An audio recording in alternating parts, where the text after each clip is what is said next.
ఈ వారంలో మేష రాశి వారికి లాభస్థానంలో రాహు గారు యోగిస్తున్నారు. ఇక్కడ సప్తమ స్థానంలో శుక్రుడు యోగిస్తున్నారు. మరియు 4వ స్థానంలో గురువు యోగిస్తున్నాడు. మొత్తం 3 గ్రహాలు మాత్రమే యోగిస్తున్నాయి. మిగతా గ్రహాలు వ్యతిరేక ఫలితాలు ఉన్నాయి. కాబట్టి మీరు నవగ్రహ టెంపుల్ కి వెళ్ళండి, ప్రదర్శనలు చేయండి, మంచి ఫలితాలు ఉంటాయి. ఇక్కడ 12వ స్థానంలో శని ఉన్నారు. ఏలినాటి శని నడుస్తోంది. నల్ల నువ్వులు బ్రాహ్మణుడికి దానం చేయండి, ఇంకా మంచి ఫలితాలు ఉంటాయి. ఆదివారం రోజున కనుక ముఖ్యమైన పనులు స్టార్ట్ చేస్తే కనుక ఖచ్చితంగా విజయం సాధిస్తారు.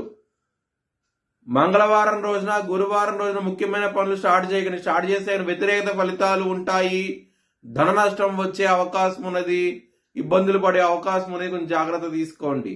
మేషరాశి వారికి